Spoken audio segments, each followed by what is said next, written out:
லட்சக்கணக்கான பக்தர்கள் வந்து செல்லக்கூடிய திருச்செந்தூர் சுப்பிரமணிய சுவாமி கோவிலில் தரிசனத்திற்காக வந்திருந்த பக்தர் உயிரிழந்திருக்கும் நிலையில் அங்கிருக்கும் அடிப்படை வசதிகள் என்னென்ன, பக்தர்களுக்காக செய்யப்பட்டிருக்கும் ஏற்பாடுகள் என்னென்ன, சிரமங்கள் என்னென்ன என்பதையும் விரிவாக பார்க்கலாம்.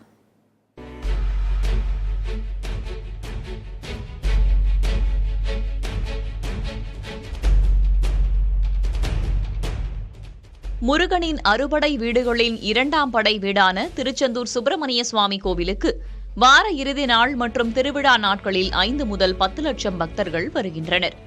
இங்கு தனியார் நிறுவனத்தின் நன்கொடையுடன் கோவில் வளாகம் முழுவதும் சுமார் 300 கோடி ரூபாய் மதிப்பீட்டில் சீரமைப்பு பணிகளும் மேற்கொள்ளப்பட்டு வருகின்றன.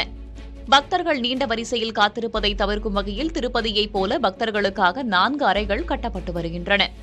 ஒவ்வொரு அறையிலும் பக்தர்கள் தங்க வைக்கப்பட்டு மற்றொரு அறைக்கு அனுப்பப்பட்டு கடைசியாக சாமி தரிசனம் செய்யும் வகையில் இந்த ஏற்பாடு செய்யப்படுகிறது. இந்த கட்டுமான பணிகள் முடிவடையாத நிலையில் கோவில் வளாகத்தில் பல்வேறு மாற்றங்கள் செய்யப்பட்டதால் பக்தர்கள் சிரமங்களை சந்தித்து வருவதாக ஒரு சாரார் கூறுகிறார்கள். இதுகுறித்து நேரில் பார்த்தபோது வெயிலின் தாக்கத்தால் பக்தர்கள் சிரமங்களை எதிர்கொள்வதை காண முடிந்தது. நல்ல வசதிகள் இருப்பதாக ஒரு சாரார் கூறுகிறார்கள்.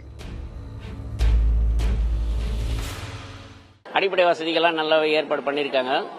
இந்த கும்பாபிஷேக நிகழ்ச்சிக்காக ஏற்பாடு பண்ணுறதால கொஞ்சம் மக்களுக்கு கொஞ்சம் அந்த வேலை முடியாததால கொஞ்சம் இதுவாக இருக்குது. ரூம் இதுவெல்லாம் நல்லா பண்ணியிருக்காங்க. வெயிலெல்லாம் நிற்க விடாத மாதிரி போட்டு ஃபேன் வசதி, டாய்லெட் வசதி எல்லாம் பண்ணியிருக்காங்க. உள்ள நல்லா இருக்குது. வெயிட்டிங் ஹால் நல்ல இம்ப்ரூவ்மெண்ட் பண்ணியிருக்காங்க. பக்தர்களுக்கு இன்னும் இந்த ஃபேன் வசதியெல்லாம் இன்னும் கொஞ்சம் கூடுதலாக செஞ்சு கொடுத்தாங்கன்னா இன்னும் நல்லா இருக்கும். வெயில் சம்மர் சீசன்றதால கொஞ்சம் இதுவாக தெரியுது. மற்றபடி ஏற்பாடுலாம் நல்லா இருக்கு. இப்போ வரைக்கும் எந்த ஒரு பிரச்சனையும் இல்லை. நல்லா தான் போயிட்டு இருக்கு. லைனும் நல்லா தான் ஃப்ரீயாக தான் போயிட்டு இருக்கு. அது ஒரு 1 ஹவர்க்குள்ள தான் இருக்கும். அது வெயிட்டிங் ஹால் இருக்கறனால அவ்வளவு தெரியல எங்களுக்கு அந்த வெயிட்டிங். இப்போ இன்ஃப்ராஸ்ட்ரக்சர் நல்லாவே டெவலப் ஆயிருக்கு. பட் இப்போ இந்த வெயிட்டிங் ஹால் அதெல்லாம் ஓகே தான். ஏன்னா சம்மர் சீசன், ஸோ ஃபேன்ஸ் அதெல்லாம், டாய்லெட்ரிஸ் அதெல்லாம் ஓகே. பட் இங்க ரூம் டாரிஃப்லாம் பிரைவேட்ல நிறைய இருக்கிறதுனால லைக் அந்த டாரிஃப்லாம் ரெகுலரைஸ்டா இல்லாத மாதிரி இருக்கு. அவங்க எல்லாருமே பிரைவேட்ல ஒருத்தவங்க லைக் பேசிக் நெசசிட்டிஸ் அதான் அந்த ரூம்ஸ்லாம் அவ்வளோ கிளீனா இல்ல, பட் ரொம்ப ஹை சார்ஜஸ் இருக்கு. ஸோ அதெல்லாம் கொஞ்சம் ரெகுலரைஸ் பண்ணலாம் அப்படின்னு தோணுச்சு. பொது தரிசனத்துல வந்தவங்க பாத்தீங்கன்னா 2.5 மணி நேரம் ஆயிருக்கு. இப்ப அந்த என்ட்ரன்ஸ் அன்னதான பந்தல்கிட்ட இருந்து நம்ம ஆரம்பிச்சிருக்காங்க. பண்ணும்போது இந்த குழந்தைங்க எல்லாம் இந்த மாதிரி தான் இருக்கு. ரொம்ப நெரிசலா நெருக்கடியா இருக்கு. வெயில் அதிகமா இருக்குது. எந்த விதமான அடிப்படை வசதிகளுமே இல்லை. கோவிலை சுற்றி சுத்திகரிக்கப்பட்ட குடிநீர் வைக்கப்பட்டிருந்தாலும் முறையாக தண்ணீர் வராமல் இருப்பது நம்முடைய கள ஆய்விலேயே தெரியவந்தது. பொது தரிசனத்திற்கு சுமார் 2 முதல் 3 மணி நேரம் சாதாரண நாட்களிலும் வார இறுதி நாட்களில் 5 முதல் 8 மணி நேரமும் காத்திருக்க வேண்டிய நிலை ஏற்பட்டுள்ளது. முதியோர் மற்றும் மாற்றுத்திறனாளிகளை ஏற்றிச் செல்ல கோவில் வளாகத்தில் 4 பேட்டரி கார்கள் இருந்தும் அவை பழுதடைந்து பஞ்சராகி நிற்கின்றன. இவை ஒருபுறம் என்றால் கோவிலுக்கு செல்வதற்கு அங்குள்ள அர்ச்சகர்கள் சிலர் பணம் பெறுவதாகவும் பக்தர்கள் குற்றம் சாட்டுகின்றனர். இப்ப இங்க கன்ஸ்ட்ரக்ஷன் ஒர்க் நடக்கிறதுனால கொஞ்சம் எல்லாமே சுத்தி வர மாதிரி தான் இருக்கு. இதுக்கு முன்னாடி நாங்க 2 இயர்ஸ் பேக் வந்திருக்கோம். அப்ப இந்த மாதிரி எல்லாம் சிரமமா இல்ல. இப்ப கொஞ்சம் கஷ்டமா தான் இருக்கு வரத்துக்கு.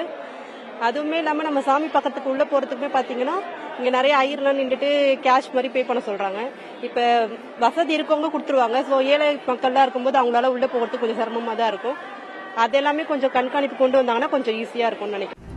கோவில் வளாகத்தில் வாசலில் நிற்கும் அர்ச்சகர்கள் கோவிலில் அபிஷேகம் செய்து தருவதாகவும் தேங்காய் உடைத்து தருவதாக கூறி ஒவ்வொரு பக்தரிடமிருந்து முறையாக ரசீது இல்லாமல் 100 ரூபாய் கட்டண வசூல் வேட்டையில் ஈடுபடுகிறார்கள்.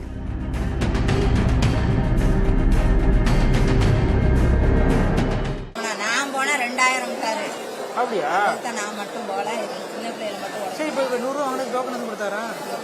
டோக்கன் கொடுக்கலையா? பிரசித்தி பெற்ற விபூதி பிரசாதம் தர 100 ரூபாய் வசூல் வேட்டையில் ஈடுபடுவதும் கள ஆய்வில் தெரியவந்தது. பல கோடி ரூபாய் மதிப்பீட்டில் நடைபெற்று வரும் சீரமைப்பு பணிகளை விரைந்து முடித்து பக்தர்களின் பயன்பாட்டுக்கு விரைந்து திறப்பதன் மூலமாகவே பக்தர்கள் சிரமமின்றி சாமி தரிசனம் செய்ய முடியும் என்று பக்தர்கள் கோரிக்கை விடுக்கின்றனர். புதிய தலைமுறைக்காக ஒளிப்பதிவாளர் நாராயணமூர்த்தியுடன் செய்தியாளர் மருதுபாண்டி.